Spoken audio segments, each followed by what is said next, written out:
Hey guys, so just an unboxing today. Got two things. We're going to do one today and another one another day, but ordered these from Warp Fire Minis. Again, my own money. So we got a second Tyrannofex, or Tervigon, whichever way. So my first one I built up, magnetized the spots so I could make it a Tyrannofex. And the goal was to magnetize the belly so I could make it a Tervigon as well. But in all my practicing of trying to get the magnets to stick together correctly to hold the belly together, I could never get it to do it properly. So after about 5 attempts of trying to get that belly to work right, I just gave up and glued it down as a Tyrannofex to make him much more powerful in that regard. Still magnetized all the weapons, but ended up going with the Tyrannofex here for that guy. So, yeah. A lot of glare there. Sorry about that. But yeah, fairly straightforward build. When I built the first one, not a lot of mold lines. The most frustrating part, getting these vents on the back. They didn't quite fit well enough, so I had to use some sprue goo, which if you don't know, where's my bottle? Basically taking chopped up sprue. I just take bits of the unused sprue, snip it up into pieces. So like here, I would take off like this little chunk of this, and then just put it in an extra pot of the Tamiya extra thin that I have, and the extra thin that's in here is going to break it down into, come on, focus, into like plastic glue. It looks really nice on organic models because it has that organic look and feel to it when you're filling in the joints and everything. But that's pretty much what you're looking for. Sprue goo, super cheap, easy. Use your leftover glue for that. But I use it a lot trying to melt plastic together, because the Tamiya extra thin actually melts the plastic together to make it one hard joint, whereas super glue just kind of puts the pieces together over time and wear, it's going to break, whereas the extra thin just makes it one connection. And once that hardens up and dries completely, you're not, unless you break it, like it's not coming off. So just as heads up. But yeah, sprue goo, it's awesome stuff. So up until this point here, you can pretty much do the Tyrannofex or the Tervigon, or the, sorry, Tyrannofex or the, oh my gosh, I'm drawing a total blank here. Tyrannofex or the Tervigon.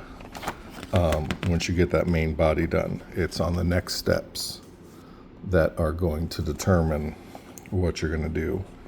So the 3 weapon options here I wish they would label them for people like me who don't remember this, but this is the rupture cannon. This is the acid cannon. And then this is the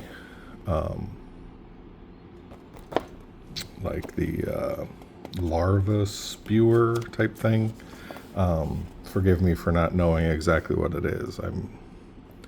Like I said, I'm still pretty mediocre at this stuff, but yeah. So that's where we go from there. That's the finished product with that one. Tervigon, basically getting these two halves of the body together. That's the main part. And then just a different head. I built up the different head just for some variety. Magnetized it, as well as the original head that they suggested. But I just want some variety. But here you can see the head, and then getting the body together. And then can either do crushing claws or scything talons with this one. So this is melee only.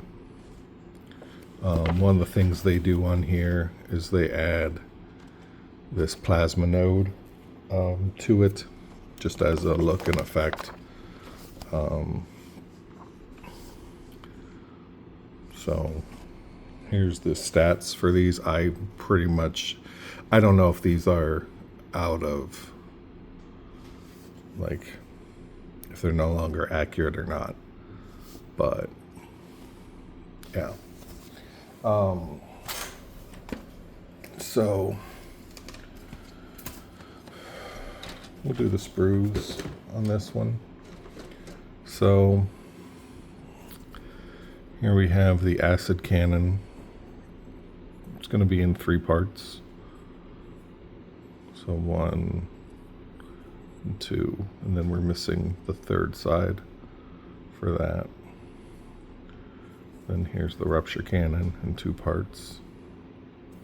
So super detail on these. I love it. My first one turned out amazing for it. I haven't painted up the acid spewer yet. I think I'm just going to do another Tyrannofex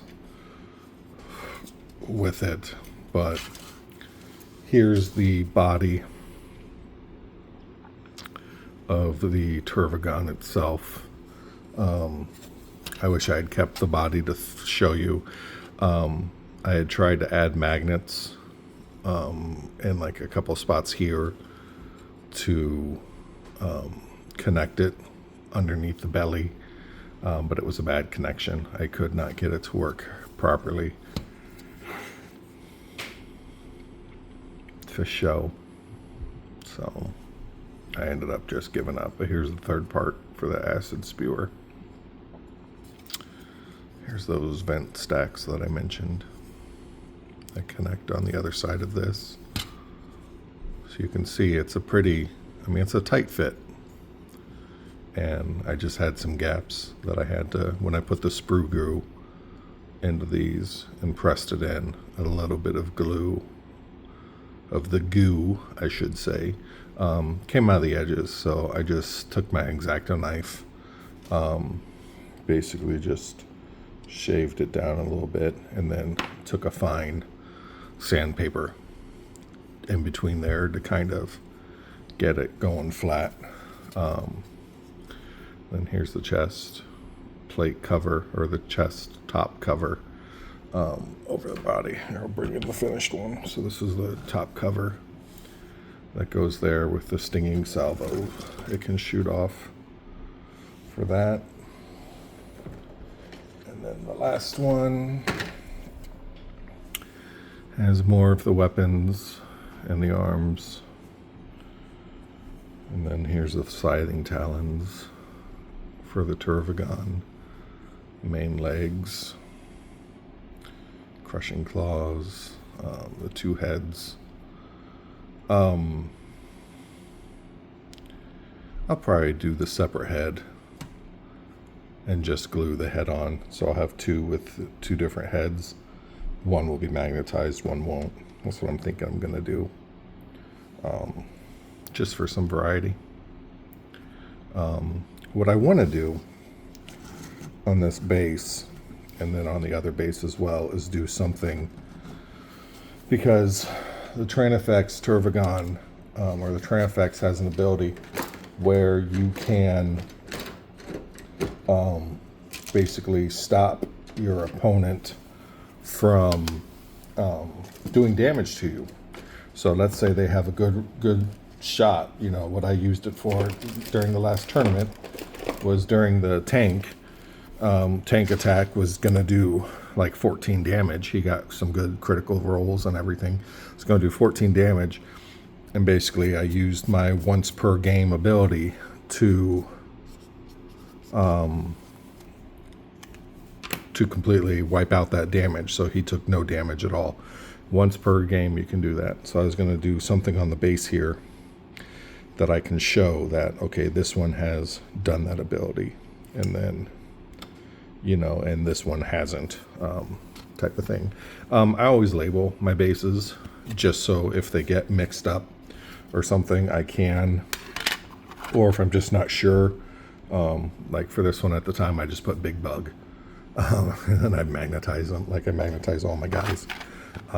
But yeah, I just write it on the bottom just so I keep everything straight. So like my Biovore labeled, and then of course the star of the show, Biovore Leggy.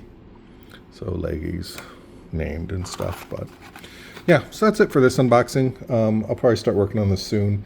I work out in the garage, and it's like 11 degrees outside right now. I do have a heater, but it slowly heats up. So I do a little less modeling during the winter time. I did order a tripod to record battles. My son and I are going to be doing battles here at home as well as at the local gaming store. So we'll start putting some of those battle reports up, and you can see my mediocrity on the table as well. So yay, go team. Anyway guys, Warp Fire Minis had a great sale. Got this and another box. I'll be doing another unboxing here soon. That one's going to be for the Exocrine Horror Specs.